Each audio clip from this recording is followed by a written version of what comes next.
Здравствуйте! В эфире «Настоящее время». С вами в студии в Вашингтоне Наташа Мозговая. Главное в программе сегодня. Свидетели крушения малазийского лайнера в Украине утверждают, что личные вещи погибших пассажиров никто не забирает. Очередные нарушения перемирия в Восточной Украине. Нормандская четверка призывает стороны прекратить боевые действия.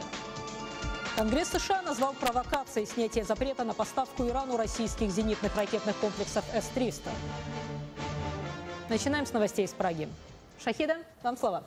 Спасибо, Наташа. Все события дня в настоящем времени из Праги. Я Шахида Якуб. Здравствуйте.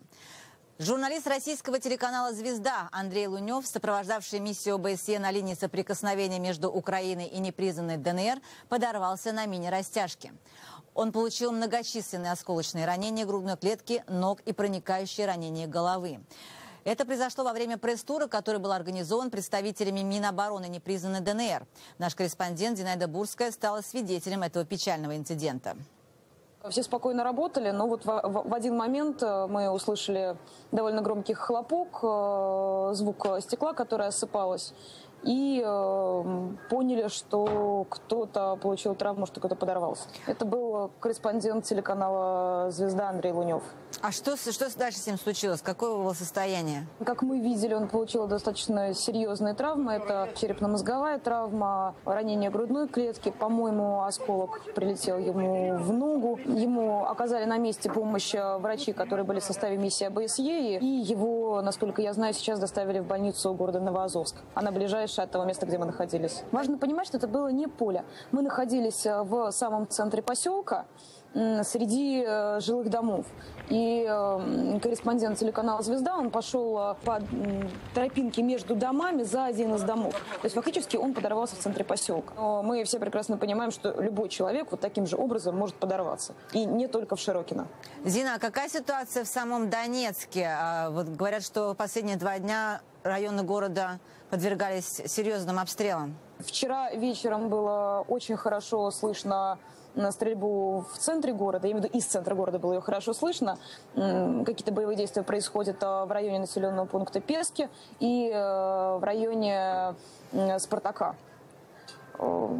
Кто начинает стрелять, нам непонятно. Из чего ведется стрельба, мы тоже точно не можем сказать, но, судя по звукам, это, естественно, не только стрелковое оружие, но и какая-то более тяжелая артиллерия. Когда мы разговаривали по поводу того, как удержать перемирие на Донбассе с полковником Лещинским, это представитель украинских вооруженных сил, которые находятся в Донецке, он говорил очень важную вещь. Он говорил о том, что люди, которые находятся на передовой, особенно в таких точках, как Донецкий аэропорт, как Широкино, где расстояние между сторонами достаточно небольшое, люди очень сильно эмоционально напряжены. И обязательно необходима ротация, потому что люди начинают стрелять практически по любому поводу. И у тех, кто находится долго на линии фронта, конечно, появляется желание еще и мстить. Поэтому удержать перемирие в такой ситуации очень-очень сложно. Итак, в Донбассе надежды на продолжение перемирия иссякают, а в Берлине, где встречались представители России, Украины, Франции и Германии, они, видимо, все еще были актуальны. Нормандская четверка договорилась продолжить вывод вооружений на востоке Украины. Мы договорились продолжить отвод не только тяжелых вооружений, но и других категорий – танков, бронированных автомобилей, пушек и артиллерийских систем калибром меньше 100 мм. Корреспондентам «Настоящего времени» удалось найти еще 2 свидетелей катастрофы Боинга малазийских авиалиний. Они не знают, кто именно сбил самолет, однако рассказывают о том, что им удалось увидеть. Подробности репортажа Екатерины Кочкиной. Взрыв, ничего не видно. Здоровые, видно, куски как бы отпадали от него и вот так крутились. Да? Основной так туда, да, пошел. Жители села Петропавловка Донецкой области рассказывают о том, как на их глазах падал Боинг малазийских авиалиний. Обломки самолета и вещи, принадлежавшие пассажирам, летели прямо во дворы жилых домов. Главное, целые остались. Мы сначала ж не поняли, что мы падаем, а потом как сообразили, давай спрятаться. Жителям Петропавловки обещали забрать попавшие к ним в огороды вещи, однако до сих пор за ними никто не пришел. В селе не уверены, что делать с обломками и документами, поэтому они так и лежат на земле с прошлого июля. Неподалеку от места крушения стоит табличка, предупреждающая, что на территории могут находиться останки жертв крушения. Разговоры об упавшем самолете в селе не умолкают. В небе как брызги какие-то пошли. Оно раз как-то брызнуло и посыпалось такое. Потом еще раз. А потом как гахнуло. И смотрим, вот это как на костре бумага, как горит пепел. И оно вроде как что-то посыпало. Международные исследователи в конце прошлой недели отправились в Украину, чтобы найти подтверждение основным версиям крушения самолета. Результаты расследования планируется обнародовать в октябре. Екатерина Кочкина, «Настоящее время». Москва продолжает сеанс одновременной игры. Кремль усиливает свое влияние сразу на несколько властных и бизнес-кругов Европы. Насколько удается Кремлю реализовывать свои новые геополитические амбиции в Европе, анализировал Сергей Дорофеев.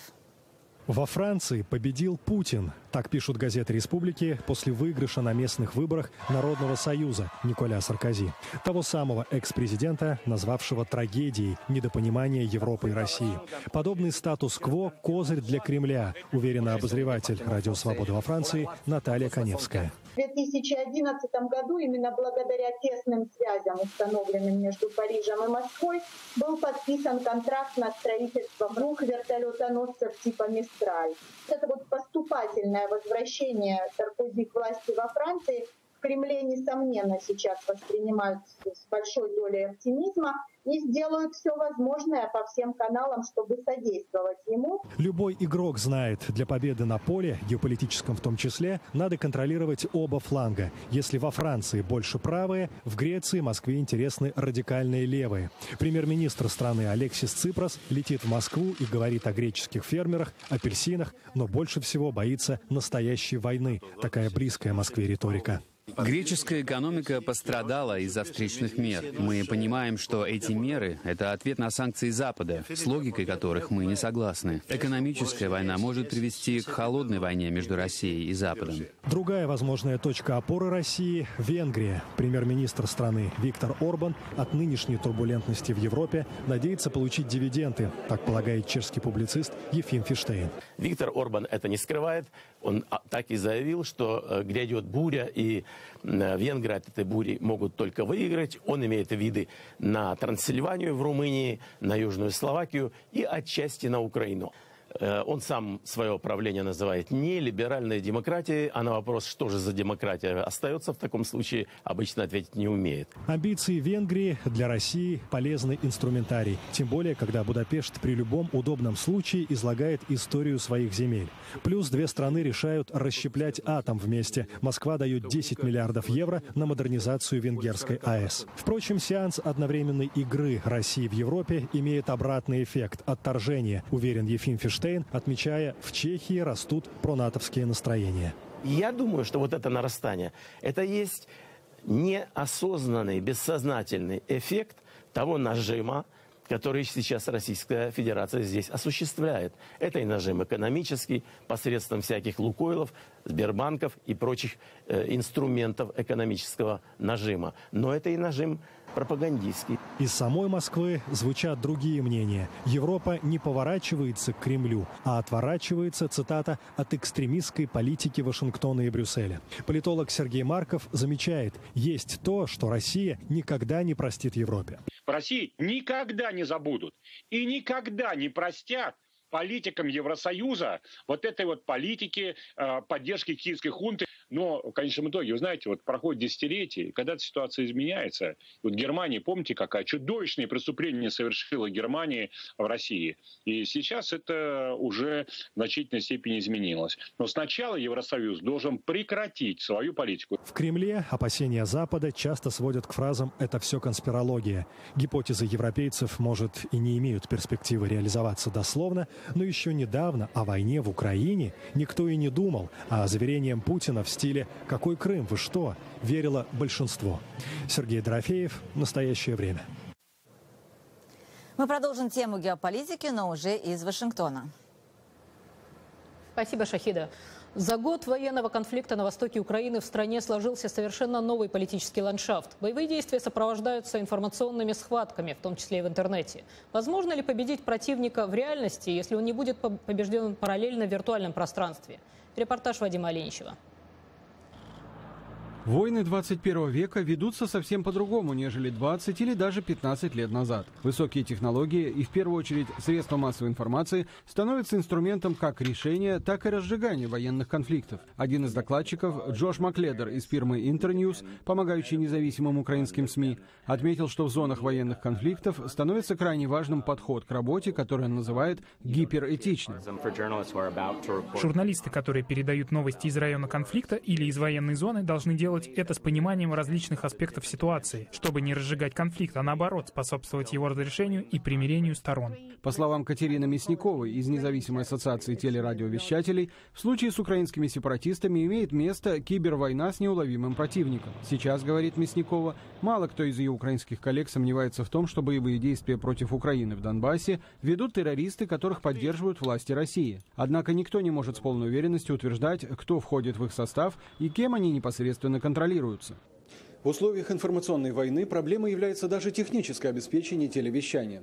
Жителям Луганской и Донецкой областей ежедневно доступны до 20 российских телеканалов.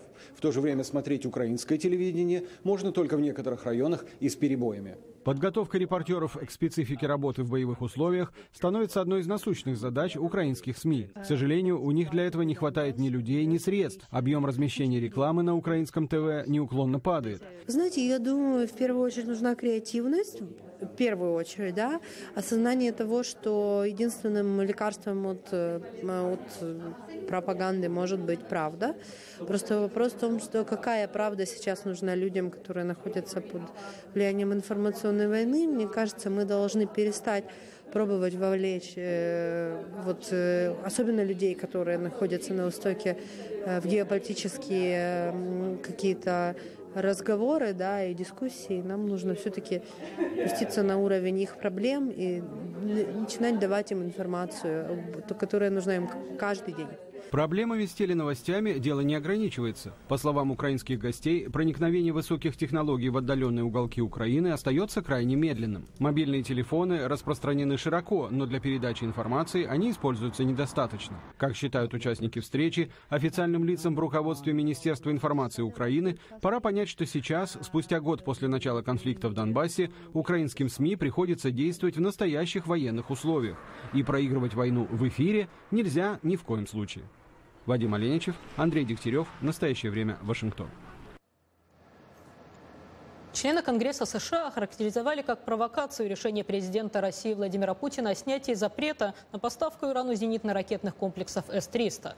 Указ появился менее чем через 2 недели после того, как Тегеран заключил рамочное соглашение с 6 мировыми державами, включая США и Россию, по ограничению его ядерной программы в обмен на снятие экономических санкций. Репортаж Джеффа Селдина. Представитель Министерства обороны США характеризовал зенитно-ракетный комплекс С-300 как весьма эффективную систему, уточнив, что она является значительно более совершенной, чем то, что сегодня имеет Иран.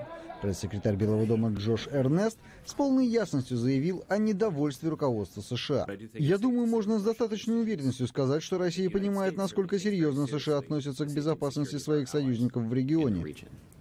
Госсекретарь Керри также заявил об этом в беседе с главой российского МИДа, защищавшего решение Москвы. Отмечу, что С-300 – зенитно-ракетный комплекс, который имеет исключительно оборонительный характер. Он не приспособлен для целей нападения и не поставит под угрозу безопасность какого-либо государства региона. Россия предложила Ирану купить у нее систему ПВО С-300 в 2010 году, но под давлением Запада решила отказаться от этой сделки. По словам американских официальных лиц, то обстоятельство, что Россия изменила свое решение, не выглядит как нарушение резолюции Совета Безопасности ООН и не должно повлиять на усилия, прилагаемые к заключению окончательного соглашения с Ираном по поводу ядерной программы. Однако, отметила представитель Государственного департамента Мари Харф, это не значит, что речь идет о хорошей идее. Учитывая действия Ирана, дестабилизирующие ситуацию в регионе, в частности в Йемене, Сирии или Ливане, сейчас не время продавать им подобного рода системы. Брайан Катулис из Центра американского прогресса предостерегает о возможном эффекте домино. Я считаю, что любое подобное действие вызовет реакцию стран Персидского залива, Саудовской Аравии, Объединенных Арабских Эмиратов, Бахрейна, Катара и других. Представитель вооруженных сил США полагает, что Иран едва ли поделится системами С-300 с кем-либо из своих марионеток. Тем не менее, аналитики отмечают, что, учитывая радиус действия С-300 и способность системы поражать множество целей на большой высоте, эту систему можно считать наступательным оружием, и она, по меньшей мере, способна осложнить задачу нанесения удара по любому из ядерных объектов Ирана. Тем временем Совет Безопасности ООН одобрил сегодня резолюцию о введении эмбарго на поставку оружия повстанцам-хуситам в Йемене. Россия при голосовании воздержалась. Президент Обама принимает сегодня в Белом доме премьер-министра Ирака Хайдара Абади. Обсуждается в том числе финансирование борьбы против исламского государства. Между тем, на первых полосах американских газет сегодня история, которая стала серьезным испытанием для отношений между США и Ираком. Окружной суд в Вашингтоне приговорил к длительным срокам заключения 4 бывших сотрудников американской частной охранной фирмы Blackwater. Все они признаны виновными в убийстве 14 мирных граждан в Ираке в 2007 году. Суд постановил, что сотрудники фирмы, охранявшие работников Госдепартамента в Ираке, открыли бесконтрольную стрельбу после того, как один из них ошибочно решил, что американскому конвою угрожает террорист-смертник. Обвиняемые не признают себя виновными и намерены подать апелляцию. Между тем, родственники погибших и пострадавшие в инциденте граждане Ирака считают, что приговор недостаточно суров. По их мнению, справедливость требует высшей меры наказания. И американские новости. Марко Рубио, сенатор от штата Флорида, официально выдвинул свою кандидатуру на пост президента США. Он стал уже 3-м республиканцем, присоединившимся к предвыборной гонке. За день до этого о начале своей кампании объявила демократ Хиллари Клинтон. Рассказывает Алексей Березин. Сенатор Марко Рубио объявил о своем решении начать предвыборную кампанию в Майами. Он заявил, что выдвигает свою кандидатуру, чтобы помочь наступлению нового века для Америки. В то же время он упомянул и кандидата от демократов Хиллари Клинтон. Вчера лидер вчерашнего дня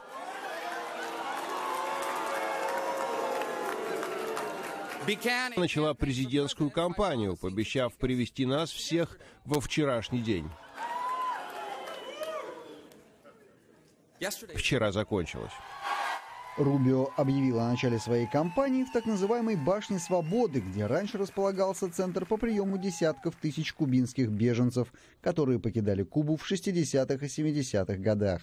У Рубио, как у сына кубинских эмигрантов, есть возможность найти контакт с молодыми избирателями в среде нацменьшинств, говорит республиканский стратег Форд О'Коннелл. У него самый привлекательный набор данных из всех республиканцев. Вопрос в том, как он это преподаст, чтобы избиратели узнали, кто он и за что он выступает. Во многом он действительно является образцом американской мечты. Кроме прочего, Рубио уже зарекомендовал себя как активный критик внешней политики Обамы и пообещал движение в новом направлении в случае победы на выборах в следующем году. Кроме Рубио, в президентскую гонку включились уже 2 кандидата от республиканцев – сенаторы Рэнд Пол и Тед Круз.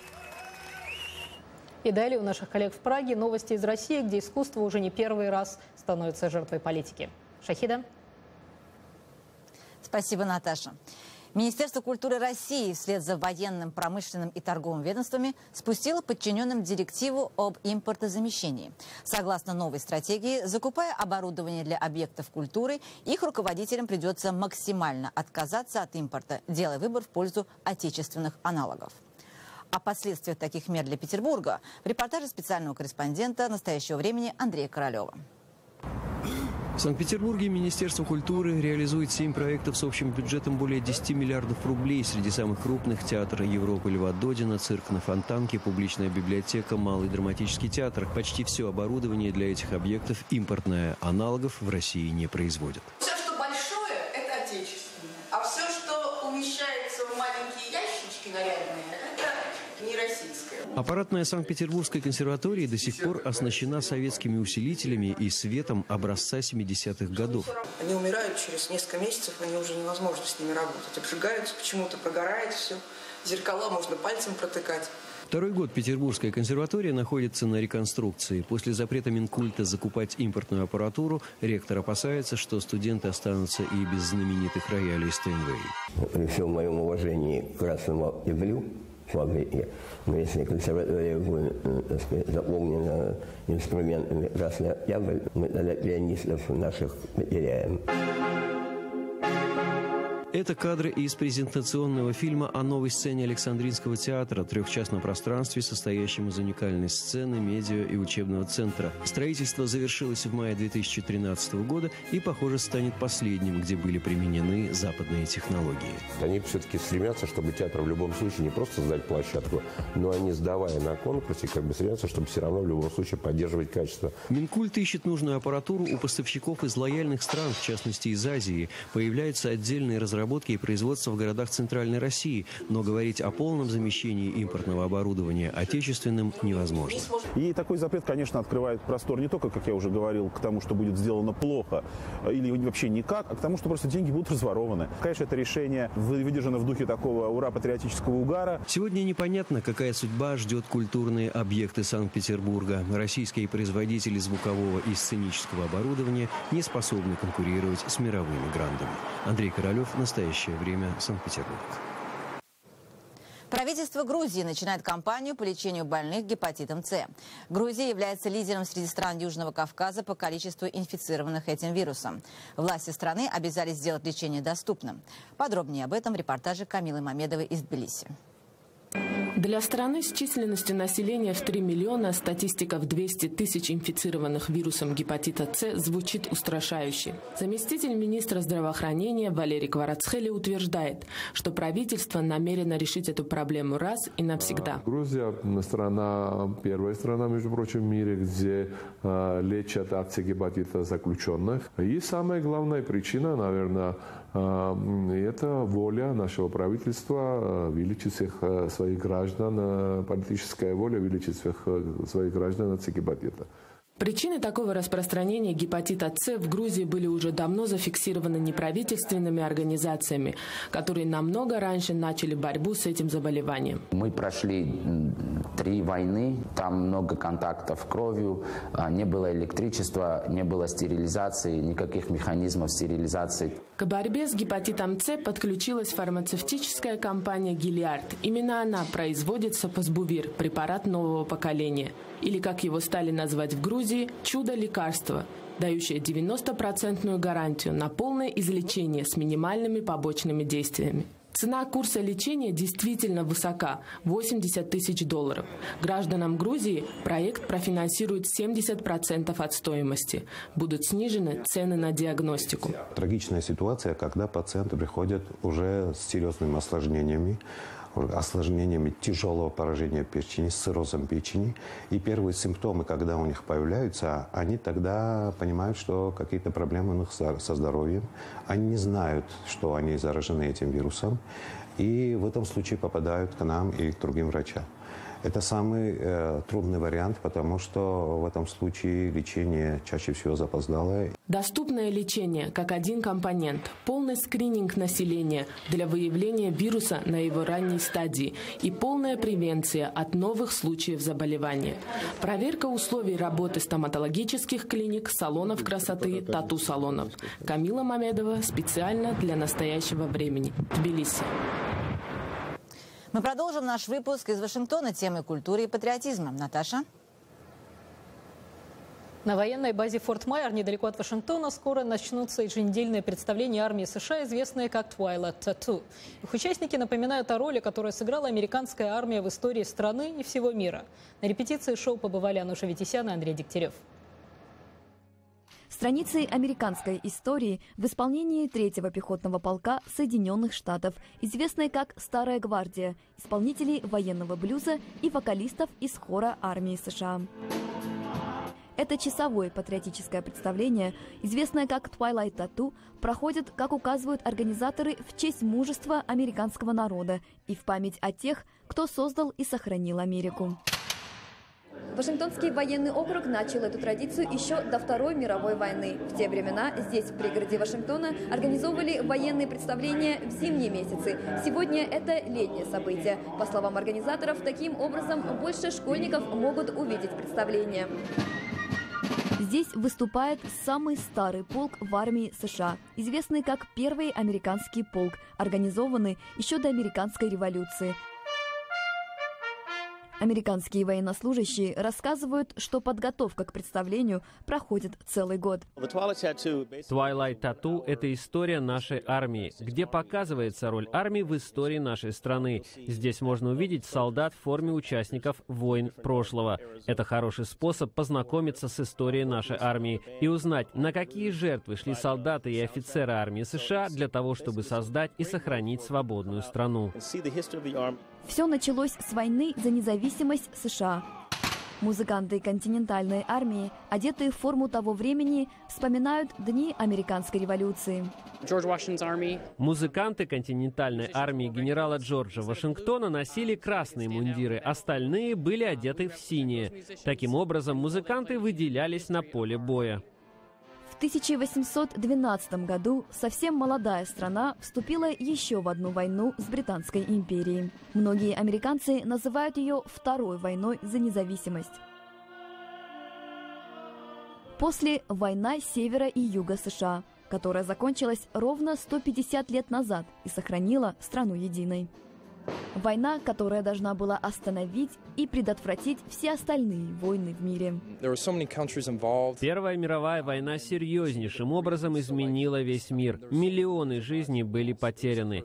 Сегодня чаще вспоминают о Второй мировой войне, но ведь все началось именно в 1914 году. Сегодня мы чтим память солдат того времени. Эпизоды сражений, воспоминания ветеранов и песни тех времен рассказывали о том, как союзники победили нацистскую Германию. Они также напоминают о горячих эпизодах Холодной войны в Корее и во Вьетнаме. Завершает представление салют в исполнении почетного эскорта президента США. Таким образом, отдается честь героям прошлого и тем, кто защищает Соединенные Штаты сегодня. Ануша Витисян, Андрей Дегтярев. Настоящее время. Вашингтон. К слову об истории, в Вашингтоне сегодня отмечают печальную дату – 150 лет со дня убийства Авраама Линкольна. Линкольн вошел в историю как президент, покончивший с рабовладением и сохранивший единство страны. Сегодня американцы отмечают полуторавековую годовщину гибели президента Авраама Линкольна. 150 лет назад он был смертельно ранен в Вашингтонском театре Форда. Я думаю, он был замечательным президентом. Он написал замечательную геттисбергскую речь. Двойники имперсонатора Авраама Линкольна выступают перед гостями и жителями столицы. Между тем, в городе открылись сразу несколько выставок, посвященных той памятной ночи 14 апреля, когда актер Джон Уилкс Бут нанес президенту смертельное ранение в театре Форда. Исторические экспонаты, например, этот пистолет Бута или цилиндр президента, а также перевязанные шпагатом очки Линкольна, представлены на выставке в театре. По словам куратора выставки Трейси Авант, эти сломанные очки – ее любимый экспонат. Для меня в этих старых сломанных очках есть что-то важное, что-то очень человечное. Я думаю, что мы воспринимаем Линкольна именно таким. И этот экспонат как раз доказательство того, кем он оставался на протяжении своего президентства. В музее Ньюзиум выставлены 7 выпусков газеты «Нью-Йорк Herald», посвященные убийству Линкольна. Третий выпуск, вышедший на следующий день после убийства 15 апреля, сообщает, что президент скончался. По мнению историка Лу Мазура, выпустившего книгу «Последняя речь Линкольна», на убийство 26-летний Бут пошел по следующей причине. Механизм, запустивший заговор Бута, получил импульс после того, как Линкольн в своей последней речи 11 апреля объявил о необходимости частичного наделения афроамериканцев политическими правами. Вопрос о праве на голосование был острейшим после гражданской войны. Рабы только что получили свободу, и люди стали задаваться этим вопросом. Что сказал бы Авраам Линкольн о сегодняшнем Вашингтоне? Я думаю, он бы гордился тем, чего мы смогли достичь. От борьбы доктора Кинга до новых вершин гражданского активизма. Мне кажется, он бы очень гордился тем, как мы изменились, и сегодняшним президентом Соединенных Штатов. Сегодня в театре Форда состоится церемония, посвященная 150-летию убийства Линкольна. Накануне Национального дня памяти 15 апреля участники мероприятия зажгут свечи в память о погибшем президенте.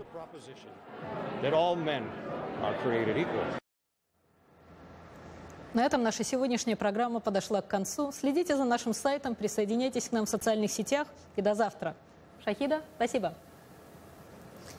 Мы благодарим коллег в Вашингтоне и всех наших зрителей. Смотрите нас в эфире своих национальных телеканалов. Настоящее время наступит вновь уже завтра. Я Шахида Якуб. Всего доброго, до свидания.